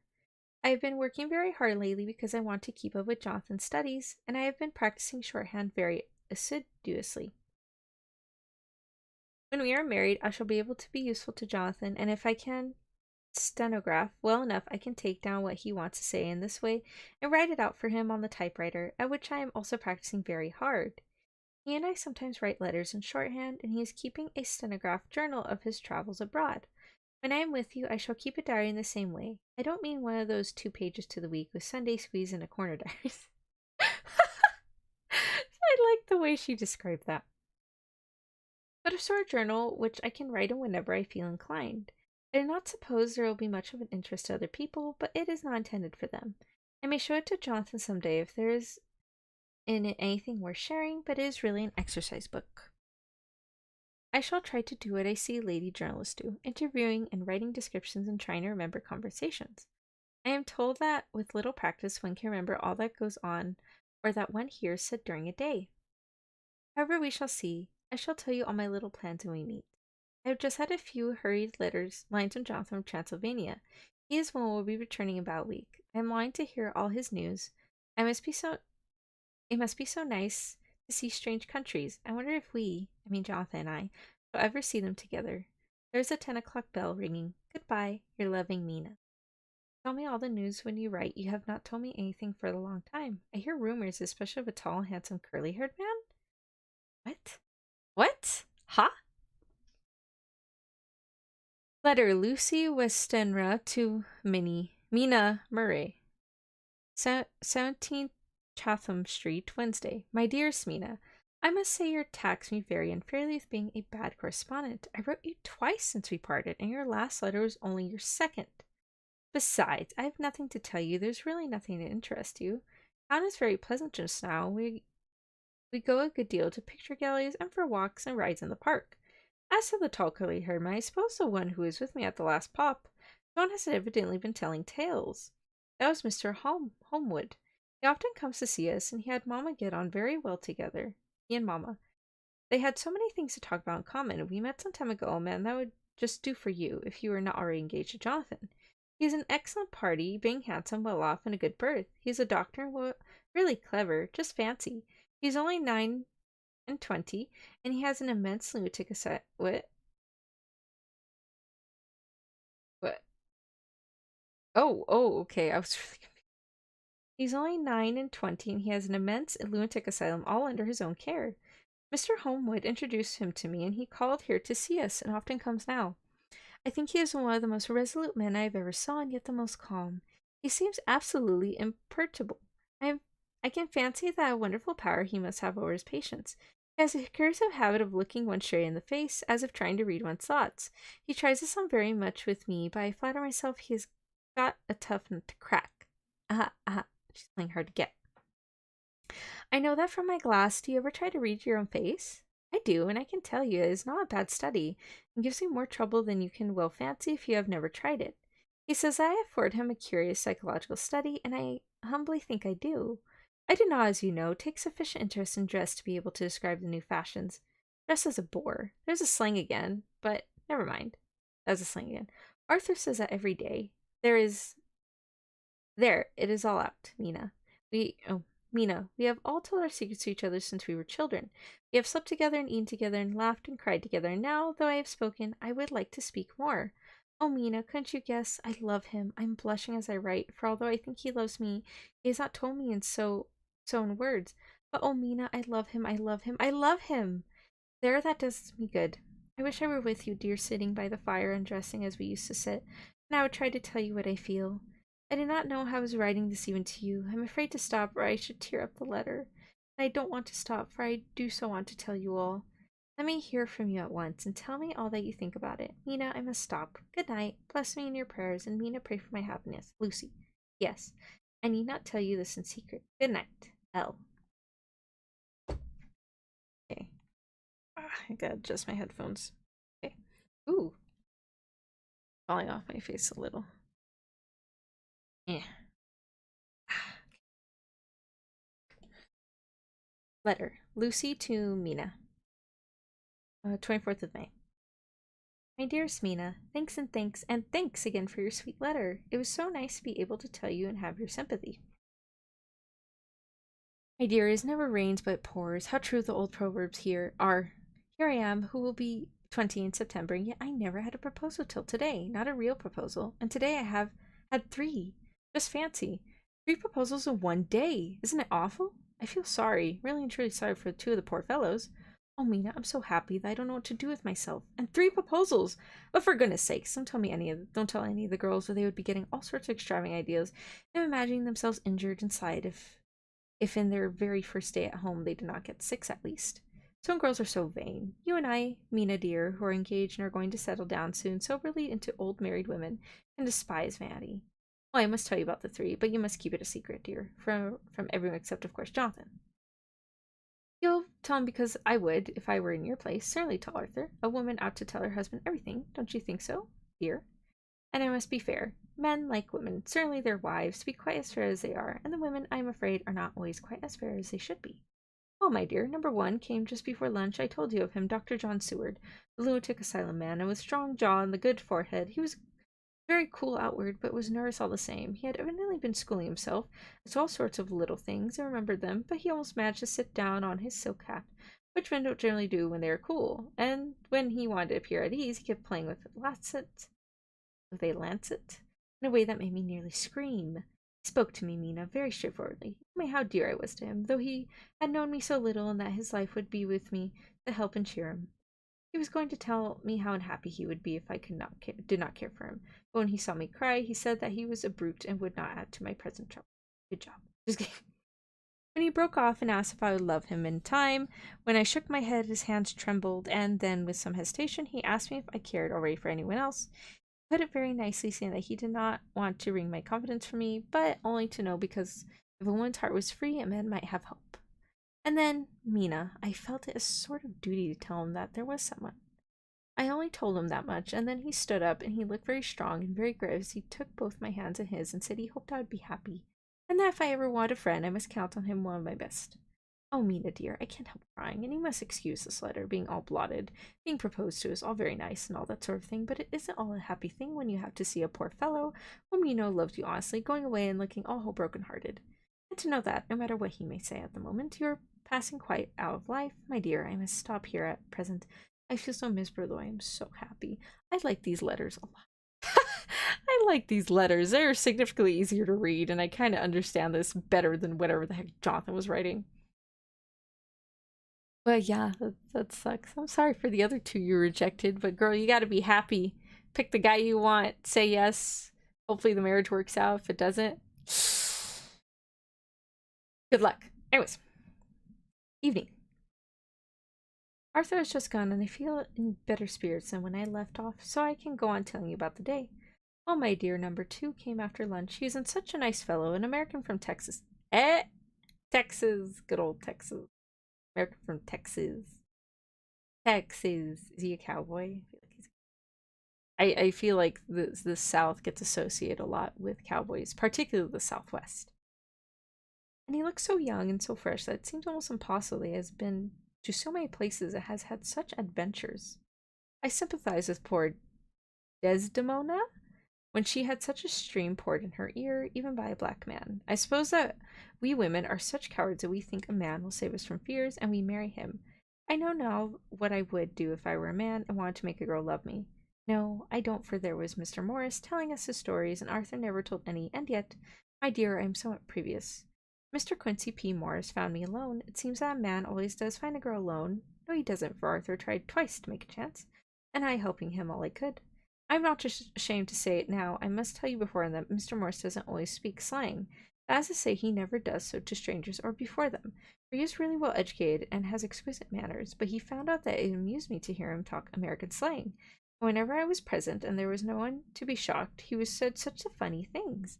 I'm afraid, my dear, he has to invent it all, for it fits exactly with whatever else he has to say, but this is a way slang has. I did not know myself if I shall speak slang. I did not know if Arthur likes it, as I have never heard him use any as well, as yet. Well, Mr. Morris sat down beside me and looked as happy and jolly as he could, but I could see all the same that he was very nervous. He took my hand in his and said ever so sweetly, Miss Lucy, I know I ain't good enough to be regulate the fixin' of your little shoes, but I guess if you wait till you find a man, that is if you will go join them 7 young women with the lamps when you quit. Won't you just hitch up alongside of me and let us go down the long road together driving in double harness? Sounds like a very fancy cowboy proposal. Y'all wonder if I can talk in a slangy voice kind of like this? Yes, yes, I can, y'all. Let's see. Well, he did look so good-humored and so jolly that it didn't seem half so hard to refuse him as it did poor Dr. Seward. So I said as lightly as I could that I did not know anything of hitching and that I wasn't broken to harness at all yet. Then he said that he had spoken in a light manner, and he had hoped that if he had made a mistake in doing so on so grave, so momentous an occasion for him, I would forgive him. He really did look serious when he was saying it, and I couldn't help feeling a bit serious too. I know, Mina, you will think me a horrid flirt, though I couldn't help feeling a sort of exultation that he was number 2 in one day. And then, my dear, before I could say a word, he began pouring out a perfect torrent of love-making, laying his very heart and soul at my feet. He looked so earnest over it that I shall never again think that a man must be playful always, and never earnest because he is merry as times. I suppose he saw something in my face which checked him, for he suddenly stopped and said with the sort of manly fervor that I could have loved him for if I had been free. Lucy, you are an honest-hearted girl. I know I should not be here speaking to you as I am now if I did not believe you clean grit right through to the very depths of your soul. Tell me, like one good fellow to another, is there anyone else that you care for? If there is, I will never trouble you a hair's breadth again, but will be, if you will let me, a very faithful friend. My dear Mina, why are men so noble when we women are so little worthy of them? Here was I almost making fun of this great-hearted, true gentleman. I burst into tears. I'm afraid, my dear, you will think this is a very sloppy letter in more ways than one, and I really felt very badly. Why can't they let a girl marry 3 men, or as many as she Why can't they let us have a reverse harem? Like, what the heck? Why can't society just let us pick 3? Oh, dear Lucy. Why can't they let a girl marry 3 men, or as many as want her, and save all this trouble? But this is heresy, and I must not say it. I am glad to say that, though I was crying, I was able to look into Mr. Morris's brave eyes, and I told him out straight. Yes, there is someone I love, though he has not told me yet that he even loves me. I was right to speak to him so frankly, for quite a light came into his eyes. He's like, so I got hope, right? I got a chance? A chance, little missy? Yes? And he put out both his hands and took mine. I think I put them into his and said in a hearty way, That's my brave girl. It's better worth being late for a chance of winning you than being in time for any other girl in the world. Don't cry, my dear. It's for me. I'm a hard nut to crack, and I take it standing up. If that other fellow doesn't know his happiness, then he'd better look for it soon, or he'll have to deal with me. Little girl, your honesty and pluck have made me a friend, and that's rarer than a lover. It's more unselfish, anyhow. My dear, I'm going to have a pretty lonely walk between this and Kingdom Come. Won't you give me one kiss? It'll be something to keep off the darkness now and then. You can, you know, if you like, for the other good fellow. He must be a good fellow, my dear, and a fine fellow, or you could not love him. Hasn't spoken yet. That quite won me, Mina, for it was brave and sweet of him, and noble too. To a rival, wasn't it? And he's so sad, so I leaned over and kissed him. He stood up with 2 of my hands in his. As he looked down with me, I'm afraid I was blushing very much. He said, Little girl, I hold your hand if you kiss me, and if these things don't make us friends, nothing ever will. Thank you for your sweet honesty to me, and goodbye. I am surprised, too, these gentlemen took rejection very well. Sometimes it doesn't go well. I have no experience, but I have heard of stories and seen Reddit threads. Yeah. He wrung my hand, and taking up his hat, went straight out of the room without looking back. Without a tear, quiver, or pause, I am crying like a baby. Oh, why must a man like that be made unhappy when there are lots of girls about who would worship the very ground they trod on? Man, are we reading everybody's diaries this chapter? Oh my goodness.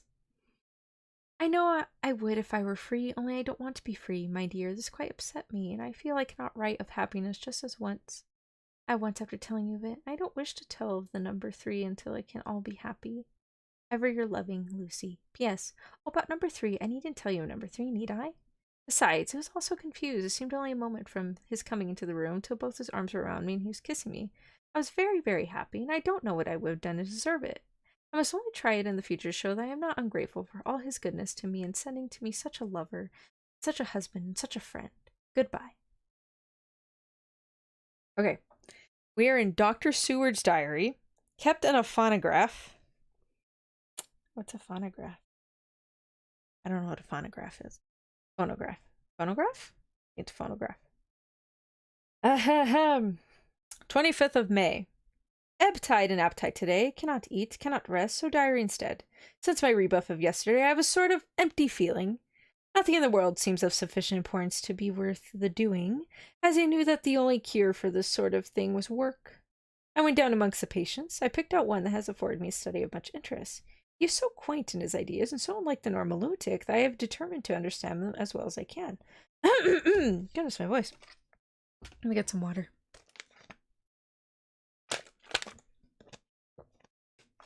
Okay.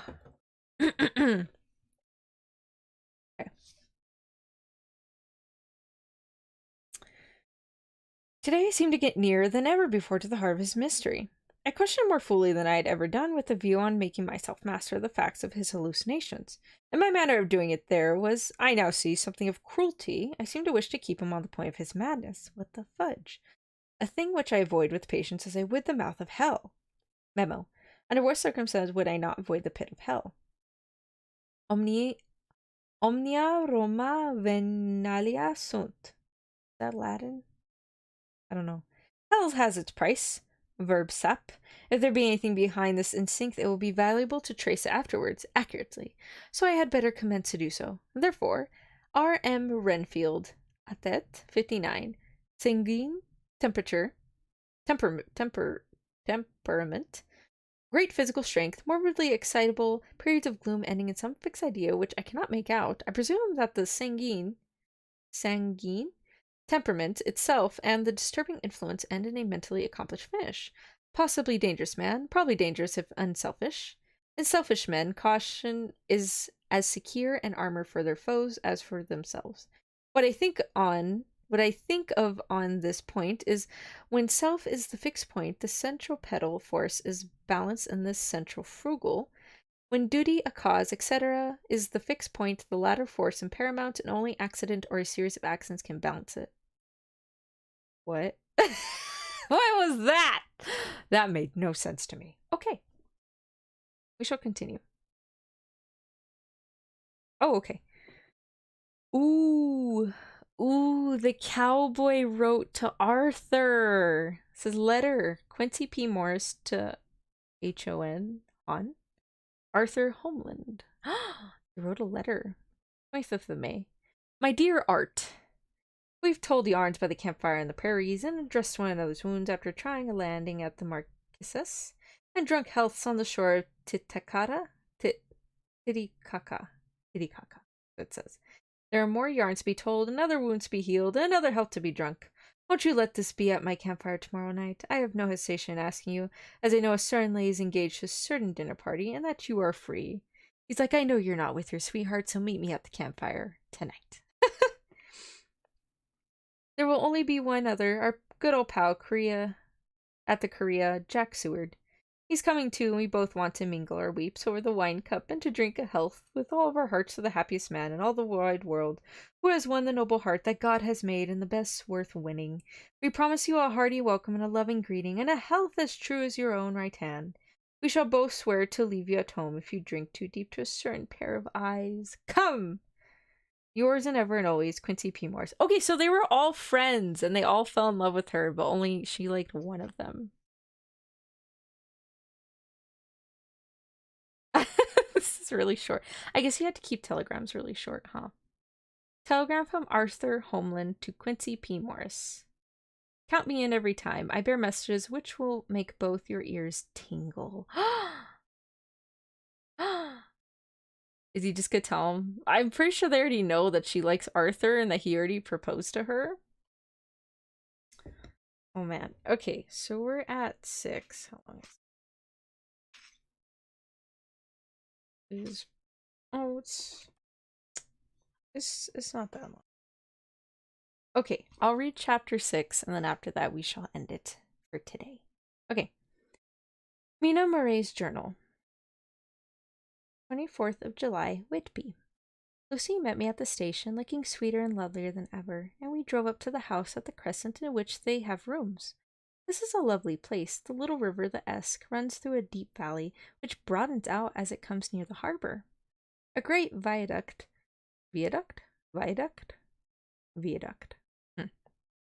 runs across with high piers, through which the view seems somehow farther away than it really is. The valley is beautifully green and is so steep that when you're on the highland on either side, you look right across from it, unless you are near enough to see down. The houses of the old town, the side away from us, are all red-roofed and seem piled up one over the other anyhow, like the pictures we see of Nuremberg. Right over the town is the ruin of Whitby Abbey, which was sacked by the Danes and which is seen a part of Marmion, where the girl was built up in the wall. It is a most noble ruin of immense size and full of beautiful romantic bits. There's a legend that a white lady is seen in one of the windows. I think there's a legend of the white lady everywhere. Literally.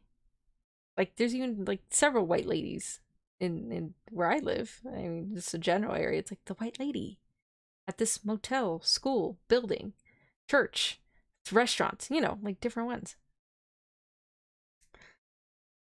Between it and the town there is another church, the parish one, round with a big graveyard all full of tombstones. It is, to my mind, the nicest spot in Whitby, for it lies right over the town and has a full view of the harbor and all up the bay to where the headland, called Kettleness, stretches out in the sea. This descends so steeply over the harbor that part of the bank has fallen away and some of the graves have been destroyed. In one place, part of the stonework of the graves stretches out over the sandy pathways far below. There are walks with seats beside them through the churchyard, and people go and sit there all day long, looking at the beautiful view and enjoying the breeze. I shall come and sit here often myself and work. Indeed, I'm writing now, with my book on my knee, and listening to the talk of 3 old men who are sitting beside me. They seem to do nothing all day but sit here and talk. The harbor lies below me, with on our side one long granite wall stretching out on the sea, with a curve outwards at the end of it, in the middle of which is a lighthouse. A heavy sea wall runs along outside of it, on the near side, and the sea wall makes an elbow crooked inversely, and its end too has a lighthouse. Between the 2 piers there is a narrow opening into the harbor, which then suddenly widens. It is nice at high tide, but when the tide is out and the shoals away to nothing, and there is merely the stream of Esk running between the banks of sand with rocks here and there. Outside the harbor, on this side, where rises for about half a mile a great reef, the sharp of which runs straight out from behind the south lighthouse. At the end of it is a buoy with a bell, which swings. Is that how you spell buoy? I didn't know that's how you spell it. With a bell which swings in bad weather and sends an immortal sound on the wind. I have a legend here that when a ship is lost, bells are heard out at sea. I must ask the old man about this. He's coming this way. He's a funny old man. He must be awfully old, for his face is gnarled and twisted like the bark of a tree. He tells me that he is nearly 100 and that he was a sailor in the Greenland fishing fleet when Waterloo was fought. He is, I'm afraid, a very skeptical person, for when I asked him about the bells at sea and the white lady at the abbey, he said very brusquely, "I wouldn't fash massel about 'em, miss. There's things be all wore out. Mind, I don't say that they never was, but I do say that there wasn't in my time. They be all very well for comers and trippers and the like, but not for a nice young lady like you. Them feet folks in the York and Leeds that be always eating curd, hearing and drinking tea and looking out to buy cheap jet would creed aught. I wonder Maisel would be bothered. Telling lies to them, even the newspapers, which is full of talk." I thought he would be a good person and learn interesting things from, so I asked him if he would mind telling me something about the whale fishing in the old days. He was just selling himself to begin when the clock struck 6, whereupon he labored to get up and said, "I must gang wards home now, miss. My granddaughter doesn't like to be kept waiting when the tea is ready, for it takes me time to crammel aboon the grease, for there be a many of 'em, and miss I lack belly time timber sairly by the clock." He hobbled away, and I could see him hurrying as well as he could down the steps. The steps are a great feature of the place. They lead from the town up the church. There are hundreds of them. I don't know how many, and they wind up in a delicate curve. The slope was so gentle that a horse could easily walk up and down them. I think they must originally had something to do with the abbey. I shall go home too. Lucy went out visiting with her mother, and as they were only duty calls, I did not go. They will be home by this. 25th of July. I came up here an hour ago with Lucy, and we had a most interesting talk with my old friend, and the two others who always come and join him. He's evidently Sir Oracle of them, and I should think must have been in his time a most dictatorial person. He will not admit anything and downfaces everybody. If he can't out-argue them, he bullies them, and then takes their silence for agreeing with his views. Lucy was looking sweetly pretty in her white lawn frock. She has got a beautiful color since she has been here. I noticed that the old man did not lose any time in coming and sitting near her when we sat down. I blinked out. Where are we? Oh, okay, no. And then they all fell in love with her on the spot. She's so sweet with the old people. Okay. Even my old man succumbed and did not contradict her, but gave me double share instead. I got him on the subject of the legends, who went off at once into a sort of sermon. I'm sure I remember and put it down. It'd be all full talk, lock, stock, and barrel. That's what it be, and naught else. These bands and waftons and boogaghosts and bargos and boggles and and anent, and in only fit to set burns, dizzy women, Abelderin. They be naught but airblibs, they and all grims and signs and warnings be all invented by parsons and ilsome buke bodies and railways charters to skeer and scunner halflands and to get folks to do something that they don't other inclined to. Makes me be ireful to think of them. Why, it's them that not content with the printing lies on paper and preaching them out of the pupils, does want to be kind them on the tombstones. Look here all around, and what art they will, all them steens holding up their heads as well as can out of their pride and a cant, simply tumbling down. The weight of the lies wrote on them. Here lies the body, or sacred to the memory.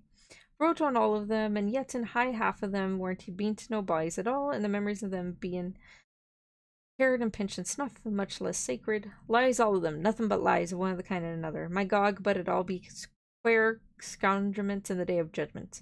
When they come tumbling up here in their death sarks, all jumped together and trying to drag their tombstones with them to prove how good they was, with some of them trembling and dithering, and their hands a dozen slipping from lying in the sea, that they can't even keep their group over them.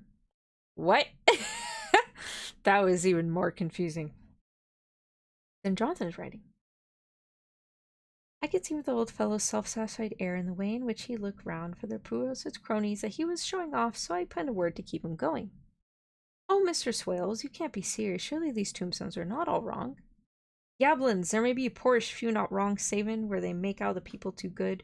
For there be folk that too think a balm-bowl be like the sea, if only if it be their own. The whole thing be only lies. Now look you here, you come here a stranger, and you see this Kurt Garth.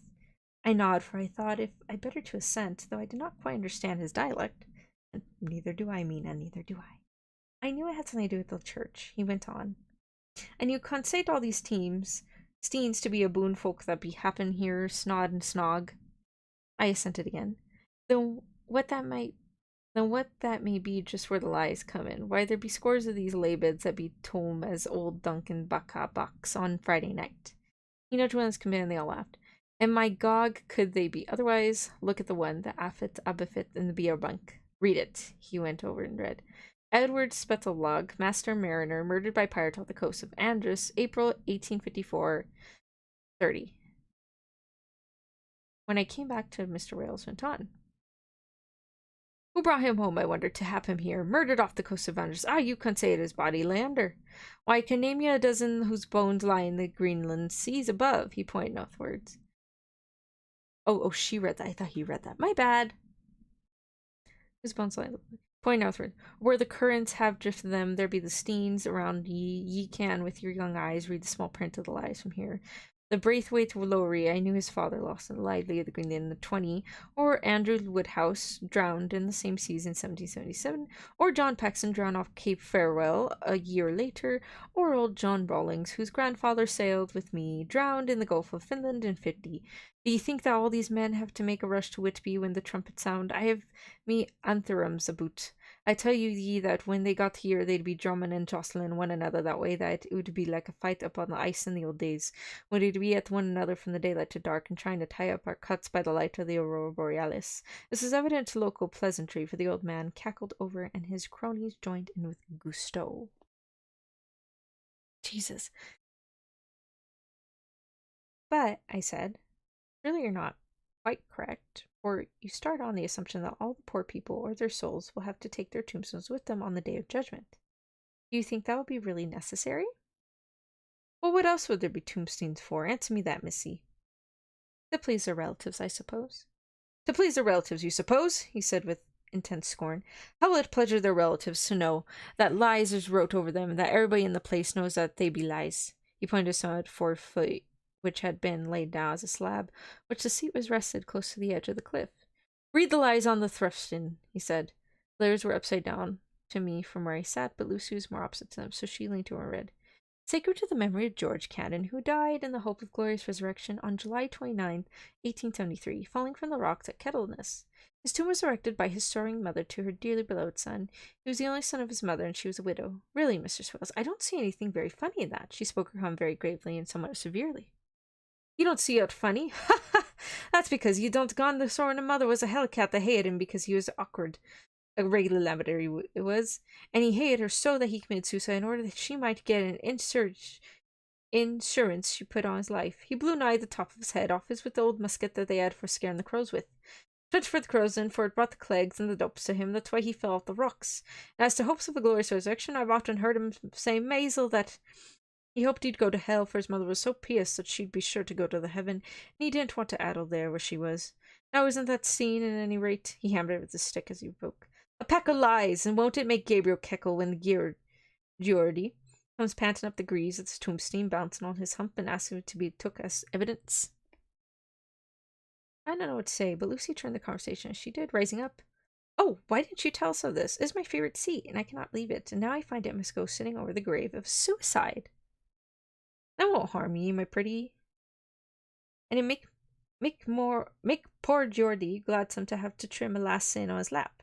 That won't hurt ye. Why, I've sat here off and on for nigh 20 years past, and it hasn't done me no harm.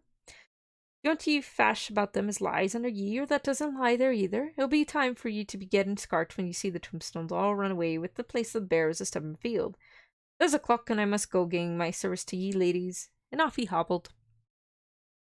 Lucy and I sat a while, and it was all so beautiful for us that we took hands as we sat, and she told me all over again about Arthur and their coming marriage. That made me just a little heartsick, for I haven't heard from Jonathan for a whole month. Same day. I came up here alone, for I am very sad. There's no letter for me. Oh, I hope there cannot be anything the matter with Jonathan. The clock was just struck 9. My voice is cracking. I see the lights scattered all around town, sometimes in rows where the streets are. Sometimes singly, they run right up the Esk and die away in the curves of the valley. To my left is a view caught by a black line of roof off the old house next to the abbey. The sheep and the lambs are bleating in fields away behind me, and there is a clatter of donkeys' hoofs up the paved road below. The band on the pier is playing a harsh waltz in good time, and farther along the quay is a Salvation Army meeting in a back street. Neither of the bands hears the other, but up here I can hear and see them both. I wonder where Jonathan is, if he is thinking of me. I wish he were here. How many more pages? Like, oh god. Okay, we're gonna have to end it here for today because I feel my throat hitting the verge, like, of wanting to, like, give out. Is this? I want music. There we go. All this old English saying is getting hard to understand. Oh, I know! I know! There's a lot of words I've never seen before, and just a lot of words I'm like, I can probably say it, but, like, I feel like he's saying this too fast for me to understand. Goodness. Alright, well that was the middle of chapter 6. We shall continue this. We're not even halfway in the book. It's barely 1/3 of the book. Oh my gosh. That was a lot of diaries. Alright. Is Harker dead? I don't even know. Does he even survive? Who knows? We'll see. We'll see. Oh, goodness, my throat is hurting. Oh, all right. Thank you, everybody, for joining me. I hope you have a wonderful rest of the morning, afternoon, and evening. Fortunately, Jonathan is in a very perilous situation, and we don't know if he's going to survive. Poor Mina is worrying about him. Lucy's just happy she gets the man of her dreams. Two of the gentlemen are so heartbroken, and Arthur, all we have from him is a very one-sentence telegram. So join me in finding out what happens next week. Hopefully I can talk, maybe, I don't know. Hey Tony, thanks for the stream. See you next time. Bye. Bye, Evolution. Thank you for coming by. But yeah, we'll find out next week what happens. Bye, everybody. Thank you so much for joining me. Bye-bye.